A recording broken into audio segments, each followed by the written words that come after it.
Hi, and welcome to Entrepreneur Mindset with Steve the Machine. I am Steve the Machine, and today we're going to be talking about a host of different topics, a variety of topics. First off, we're going to start off with the first topic is going to be, let me check. All right. Well, we're going to talk about business and global strategy. Second topic, we're going to talk about identity and psychology. Third topic, we're going to talk about execution and scaling. Fourth topic, we're going to talk about philosophy and vision. And if we have time, we'll talk about some extra topics. So first, business and global strategy. So what I was thinking about earlier today was UAE. UAE's venturing into being one of basically the entertainment capital of the world, where, Las Vegas was the entertainment capital, or Las Vegas is the entertainment capital of the U.S. And I just came to realization that most countries have, basically a title. The U.S. has our title is we're pretty much the quarterback of this thing. We have a pretty big brand, the United States, which we serve powerful and products, and we excel in marketing, and we do really good in that realm. And China is a mass producer of products, and the thing about China is, they make products for everybody, right? Big and small, but they don't have a specific niche. So I think us as a U.S. have to pretty much place them in their niche, where they're going to mass produce for like smaller countries, and people like, countries like the U.S. We're going to produce for countries like UAE, which is now situating themselves as the entertainment capital of entertainment country of the world. I think they've done a deal with Dana White with UFC wrestling or UFC matches going to Dubai, and they're just positioning themselves globally to attract more tourists to Dubai for a lot of entertainment and business opportunities. So rather than Dubai is, it goes without saying that Dubai is, has wealthy citizens. It has global leaders that have a disposable income, and they really focus on luxury. Well, China is good, but it mass produces to the point of they don't stand behind their product, right? They don't really serve products that are durable or have or even have a name, a good name behind them. They just mass produce for everybody. As of right now, I believe China is like pretty much their go-to partner, but making the U.S. the United Arab Emirates a strategic partner is smart, because our connections, our marketing, our products and services, most importantly, are top notch, top tier. You can't compete with that. So that's as the U.S. that's our niche right there. And yeah, having a made in the USA brand, and having services made in the U.S. and manufactured in the U.S. is strong globally, right? Other countries, they respect us, just like how you'd see like a Bentley, but Bentley's made in the UK. It's a certain prestige that the U.S. has, a certain strength, honor that the U.S. has and presents to other countries. Rather, it's like it's a global passport, if you will, that we stand behind our product, and our product and services are good, and so we're good around the world with that. And so that's why I think us and the UAE are going, should be global partners. and we're going to. I don't think we should. We're already doing that. We're going that direction. I just want to align my business up with theirs. All right.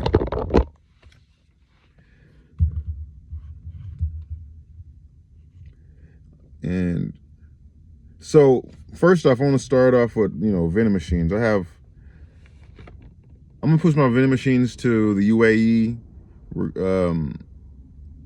Not just whatever they need filled, whatever vending machines they want. Not just snacks, not just drinks.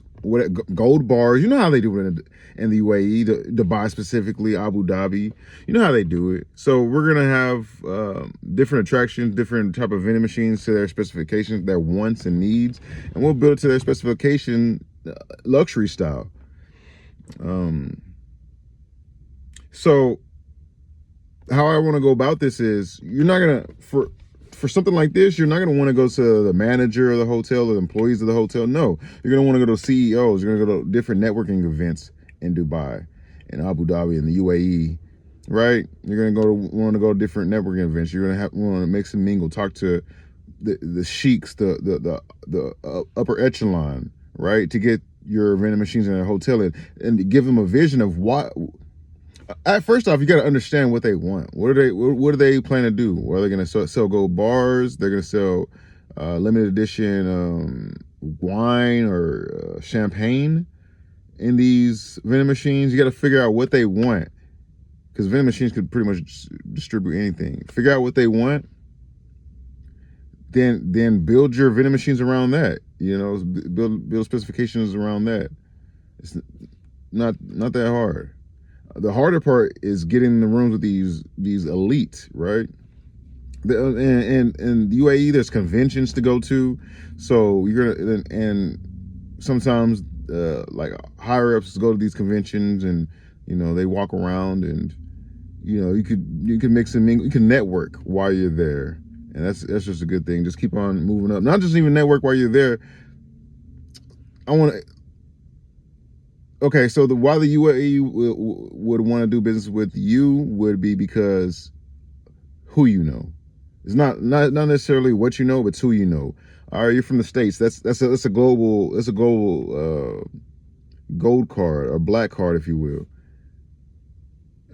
gold standard, and you're already in the United States. If you already have connection in the United States, even better. If you're somebody, pretty much best. So you pretty much connect like a sheik or somebody big in the UAE to a celebrity in the US, right? And you can make business happen. Marketing, product, that's how Dana White and that's how Dana White and the guy who did a deal with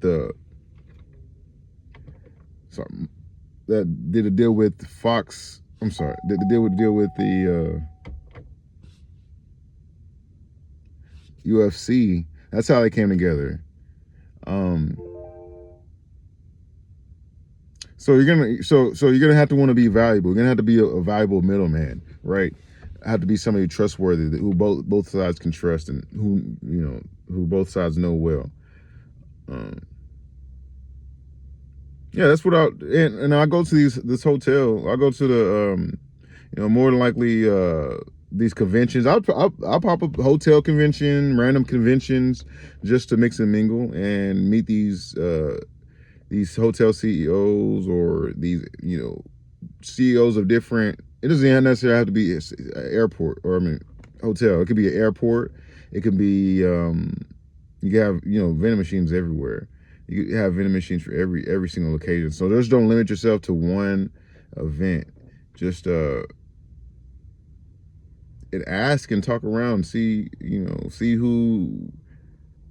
what what where the big parties are. The parties are where the networking happens, right? Just it's light conversation, nothing forced, nothing too intimidating. It's just your natural self, your natural environment. And that's what you're going to get with these networking events, And that's, I already talked about U.S. being a global quarterback, because we're trustworthy. And the reason we're trustworthy is we we're a global melt. We're just a national melting pot of cultures, people, ideas. That's what the United States was originally intended for us to come together for religious freedom, persecution of religion, freedom from persecution of religion, and all that, right? So we even have UAE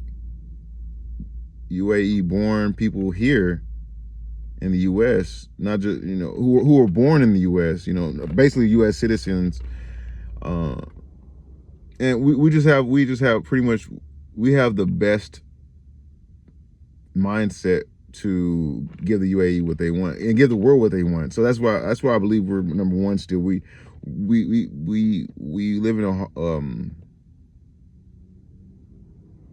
we live in an environment where it's met with opposition, but at the end of the day, we conquer that opposition. We collaborate as well as figure out which idea is better overall. While other countries, like if China really has one mindset, one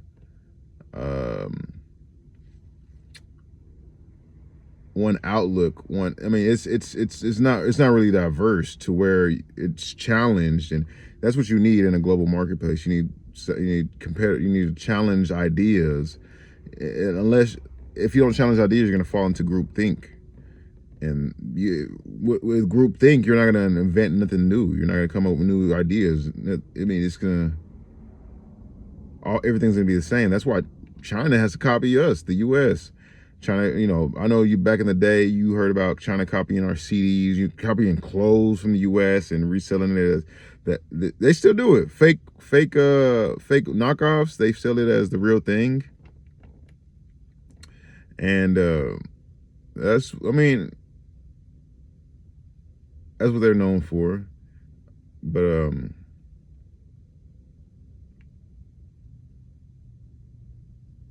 the U.S. is known for strong manufacturing. Well, we fell back from manufacturing, but our cars, our marketing is good, and that's something that other countries don't have. And that's why I expect to capitalize on with selling my vending machines. So going back to competitors being competitive, everybody has a competitive advantage, but the U.S. was for so long. The U.S. was number one for so long. I believe this is what I believe. The U.S. needed somebody to basically play with, somebody to bounce their ideas off of. And China was the closest person or closest country to do that with, because they have a long history of being honorable, being highly intelligent, competitive themselves, and just a really good adversary, right? So I think in the 70s and 80s, we strategically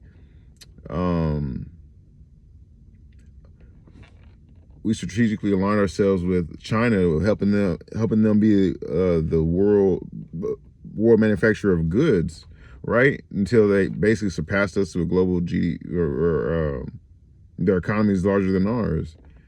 The thing is, China doesn't. The quality of their products is to be, questioned, right? I'm pretty sure the good quality products they keep to themselves, and the other products lower quality products they sell to other countries. But global competition, we want so iron sharpens iron. So we made China into a global competitor where it sharpened our skills as well, moved us forward. We're in a space race with, we're in three countries I can think of off the top of my head. The U.S. is in a space race with China as well as Russia too. Russia's doing a very good job being a global leader. It's coming along. So yeah, we need these to push innovation basically, and that's what it is in entrepreneurship. as well. Like innovation and entrepreneurship go hand in hand. So we need these countries like China and Russia and the UAE to all. We need to all work basically synergistically to help feed each other to basically move humanity and um, business forward. All right. So yeah, that's basically the long spoon. Basically, in a nutshell, I would describe the long spoon theory. I know y'all have heard about the long spoon theory, right? It's where hell is where you have short. Oh, hell is where you have long spoons, but you only feed yourself. Heaven is where you have long spoon and you feed each other from from this bowl, right? So that's basically what it is. It's a long. We're in heaven right now because we're feeding each other. Like the countries that get it are an asset to each other, right? We're all people who are have the long spoon who are selfless and competitive and want to build up their country and help out the world in the process are part of the long spoon paradise in heaven theory. Like other countries who are selfish, like even not like my country where my parents from, Nigeria, they're too busy, and they had a high wealth. They're too busy trying to feed themselves with a long spoon, and that's wrong. Like help others. You help your citizens, help build the country. Your citizens will in turn or in kind, give payback to the country and help build the country from there. But unfortunately, yeah, Nigeria's not in that place to be a global leader. So that's what long spoon theory is. It's pretty simple. Help others so they can help you, basically. Yeah. So yeah, we got to cut China out because it's probably not even necessary to cut China out. Just focus on our niche of luxury products, because that's what they think of America. That's what most immigrants think about when they think about America, and especially their products. That it's just chef's kiss, just top notch, upper echelon, creme de la creme, and we need to keep that. We need to keep that. We need to keep that trend going. That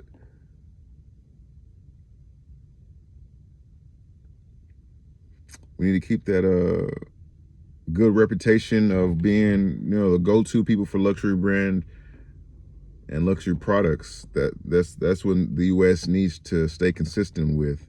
If you want cheap products, China's right there. They'll send everything you need in mass. If you want luxury, if you got to the point where you can afford luxury, where your lifestyle no longer can support cheap products, America's where you need to be. America's who you need to do business with. That's why the UAE and all these sheiks and all, they're doing business with us in the US. All right, so next topic, we're gonna talk about identity and psychology. So why CEOs respect value, not race or background? Okay, so CEOs really respect value, what you can bring to them, basically merit based. Regardless of your background, whether you're gay, whether you're a woman, whether you're white, black, or anything in between, it doesn't care. What can you do for them? What can you do for that company, right? Because it helps them out. It makes it easier for them, right? So we bring luxury. We make UAE. Our brand is gonna make them look good, and just by alignment, right? They buy from us. They're have their products are gonna always work. It's gonna always look good. It's gonna fit their image. So that's what we're gonna provide for them, right?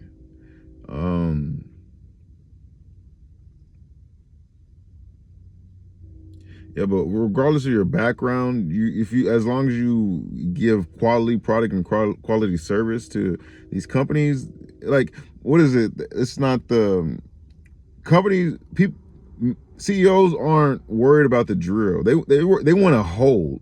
Okay, okay. Let me back up real quick. Some of y'all haven't heard that analogy before, but if you want to sell the drill, sell the hole. It's like this drill. If you talk about this drill, got a 16 bits, and it'll 16 bits. It has 100 horsepower. Like they don't care. They just want the hole in the wall so they can hang the picture on, right? Uh, you know, but that's what basically. Long story short, how do you add value? That hole is the value.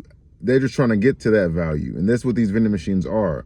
They're gonna give them that value of where quick access to Chardonnay or what champagne in these vending machines is what I'm talking about. Quick access and in luxury fashion.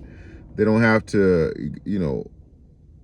they could more likely order like on a DoorDash type of website, but it's gonna take 15 minutes when they could just take 2 minutes, walk down the hotel hallway and order on the kiosk.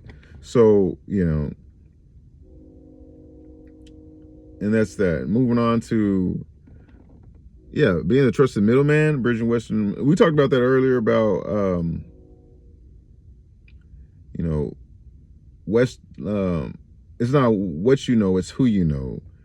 Be the connector of different peoples. Be the connector of go to Middle Eastern countries. They don't want just you as I believe they don't want just you and your business. They want to see who you know so they can connect to them as well. And you could be the middleman in that too. If they're not looking for a vending machine, introduce them to some of your friends who have what they want. Maybe their friends are like a game manufacturer or something like that, a video game manufacturer. Introduce them to them. They'll introduce you. In turn, law of reciprocation. In turn, they should be introducing you to their friends if they're in the realm of buying vending machines, or at the very least, if you go, be able to set up a way you can pitch your services or product to their friends, as long as it sort of aligns, you know what I mean? Or at least, even if it doesn't align, just at least be good friends so you can find out through friends of friends who can really help, All right.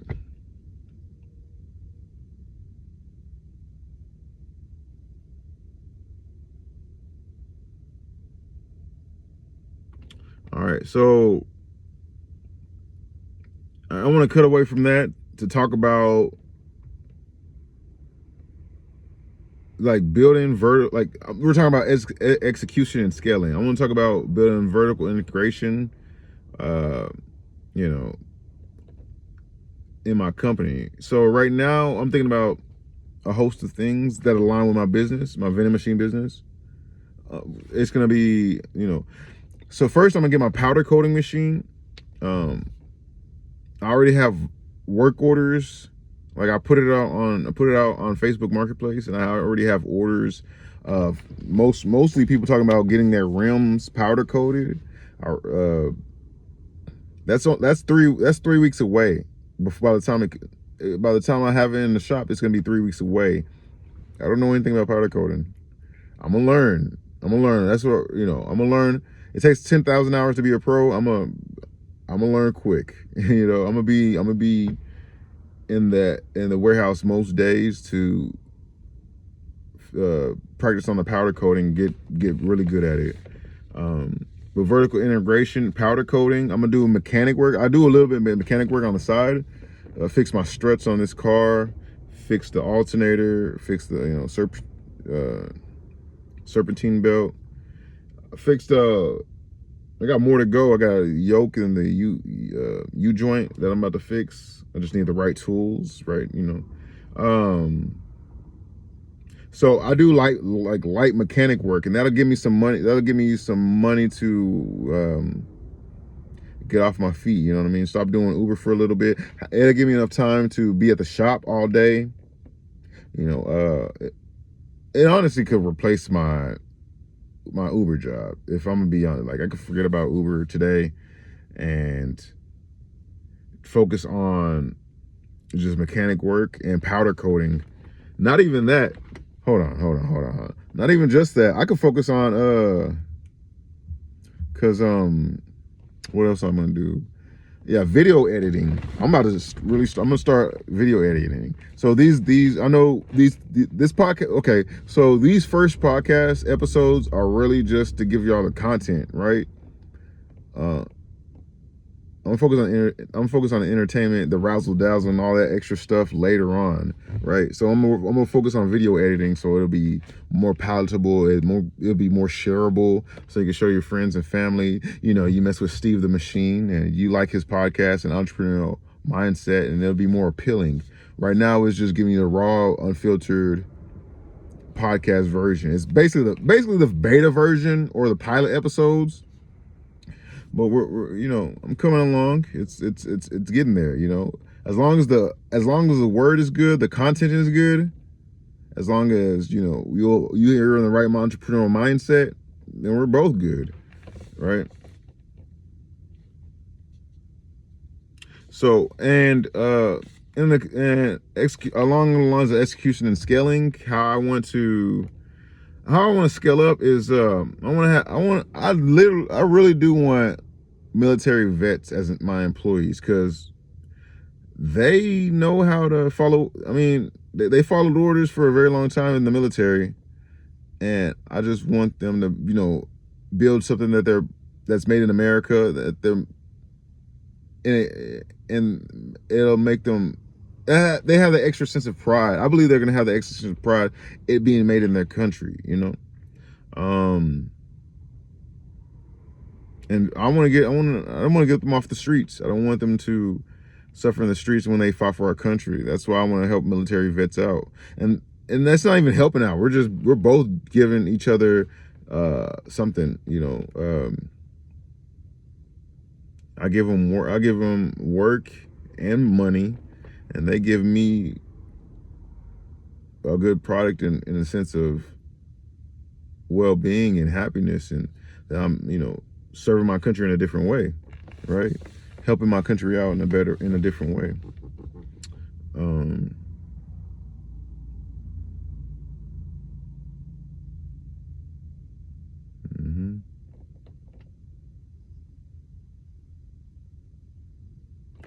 All right.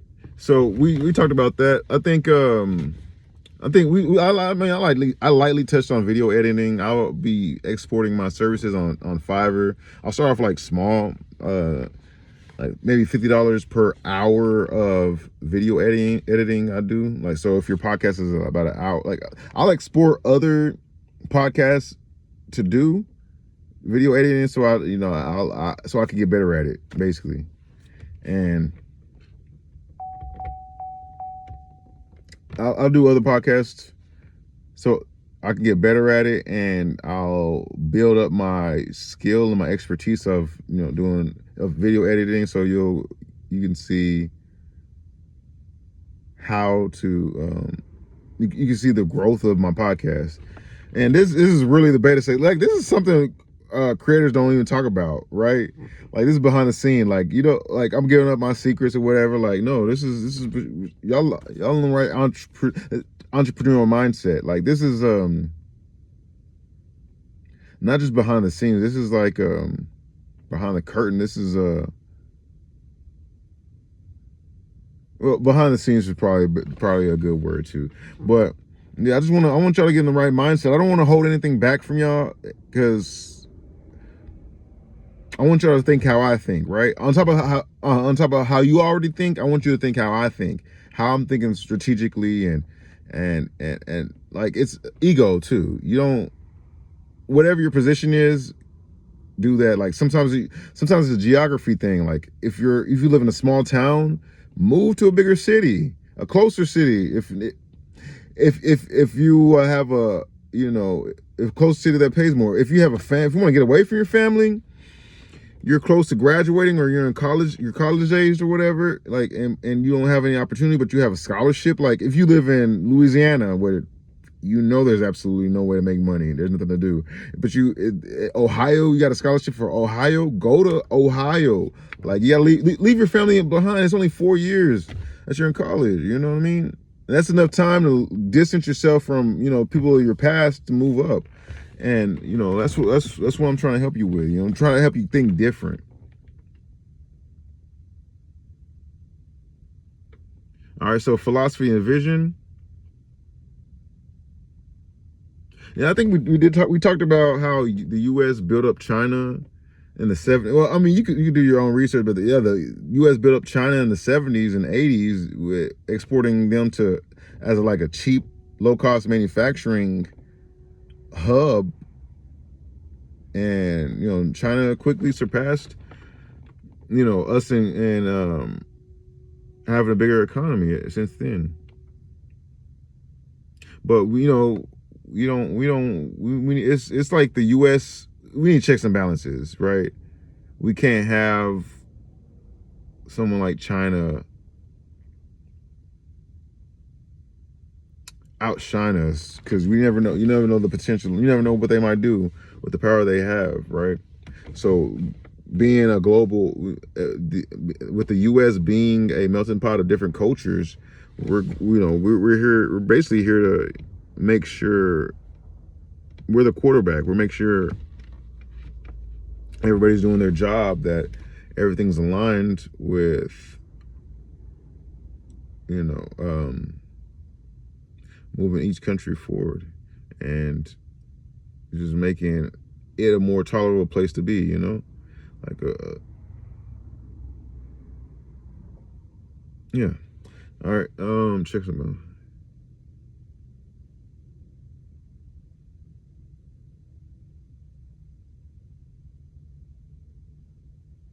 I wrote here, the mindset of moving from reactive hustle to controlled execution.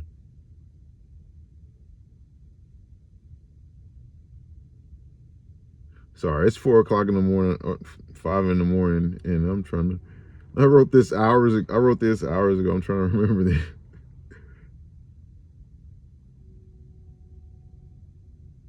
Oh, basically, it's talking about. I was talking about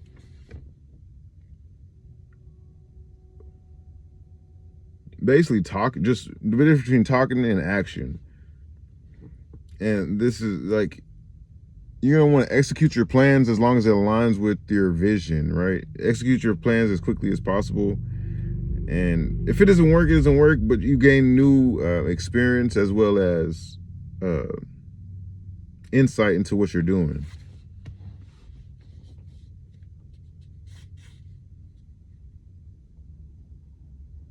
And that pretty much sums up the philosophy and vision.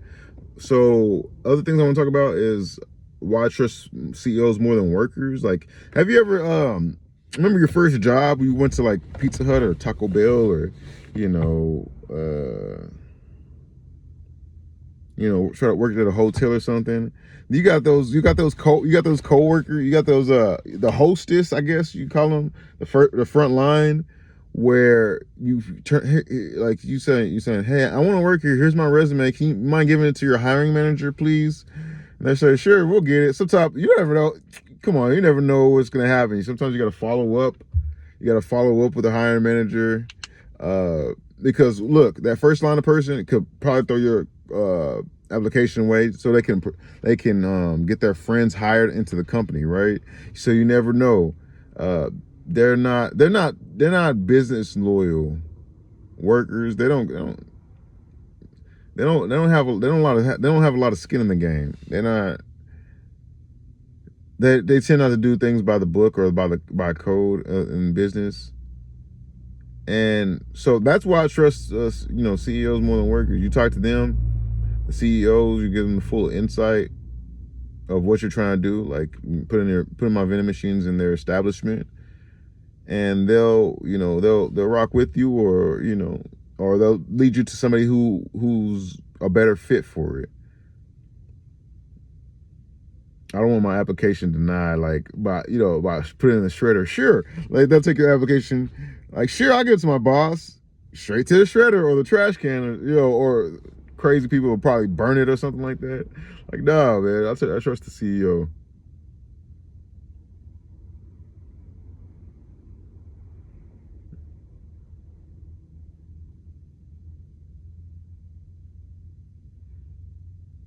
All right, so I believe that concludes everything. Let me double check.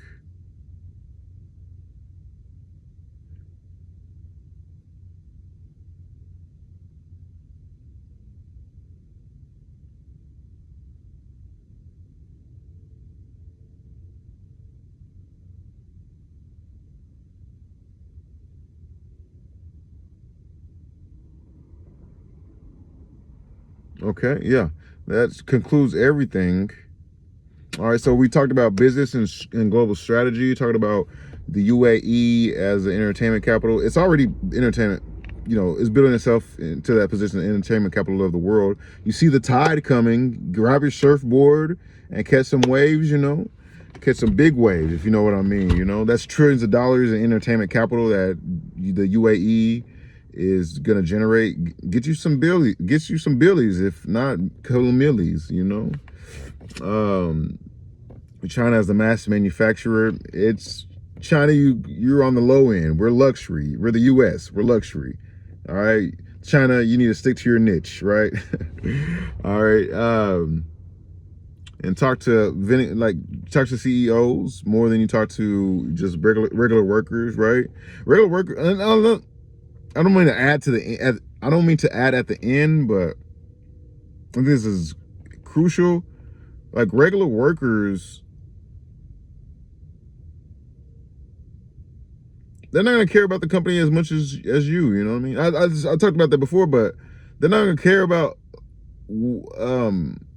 how the company can be better, especially with you in it. Like even if you provide value, they're not gonna care about that. So it's best to talk to the CEO, show them your passion, your vigor, your experience, what you've done in the past, all, and how you can improve their bottom line, right? And also under business and global strategy, the long spoon theory, which I'm pretty sure, if you haven't heard about it, read up about it. It's pretty interesting theory.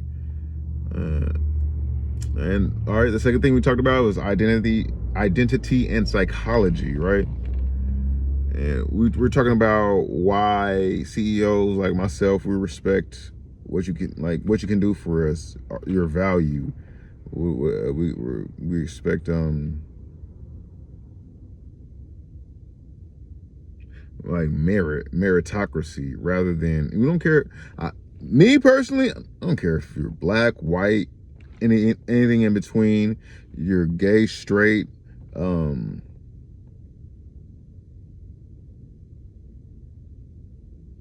As long as you give me what I want, what I need, and you're the best at it, fine. Let's work. Let's work together. And then you got to be the middle. Sometimes you got to be the like sometimes you got to be the middleman. Sometimes you got to be the cool house that everybody goes to, right? If you're the cool house that everybody goes to, then you're gonna have two people from different backgrounds meet at your party. Like, oh, you went to Steve's party, right? Like, yeah, I remember Steve. Like, yeah.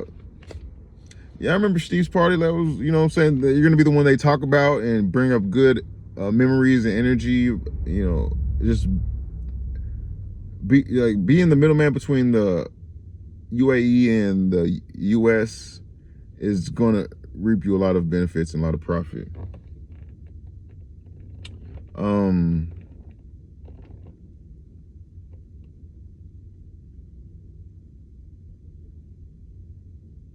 right.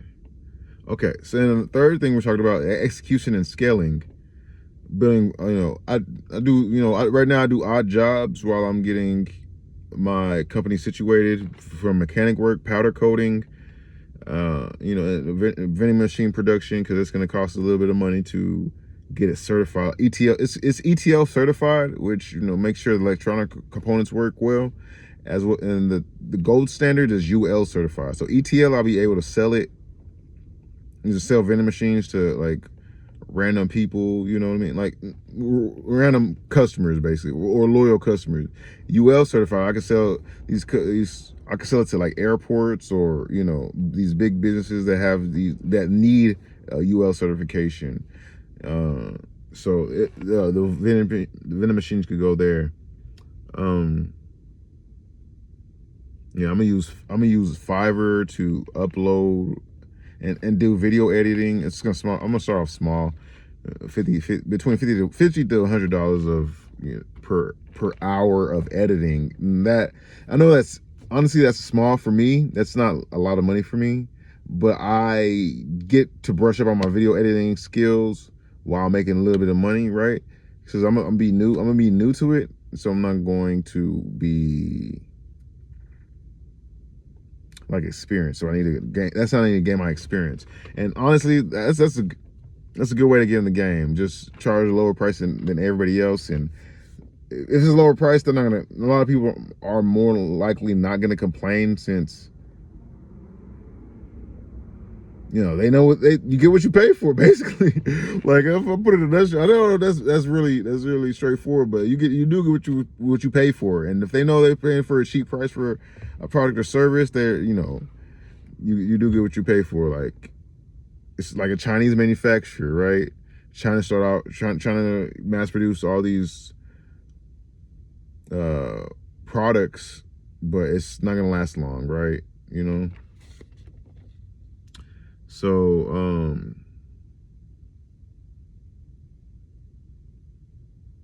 yeah, we talked about moving from the talking stage to the action stage, which the action stage is really what matters. Talking stage is, you're building strategy. That's important too, but action, just action. You gotta move fast. It's a fast world. Like, what is that saying? Money loves speed. So you gotta move fast.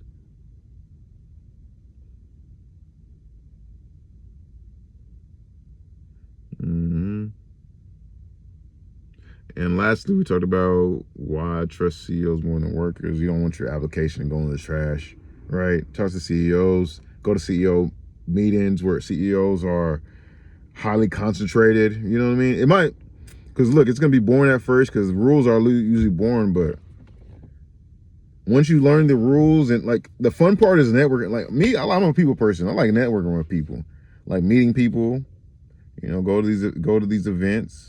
Matter of fact, you could meet CEOs at different places, country clubs, but mostly networking events. Like, country clubs are super exclusive, like $50,000 for initiation fee, and your dues are maybe $1,000 a month. But that's later down the road. But yeah, that's that's the topics for today. Thank you for listening. Subscribe, like, share, please. And next time, I'll see y'all later. You're kicking in with Steve the Machine. See y'all next time.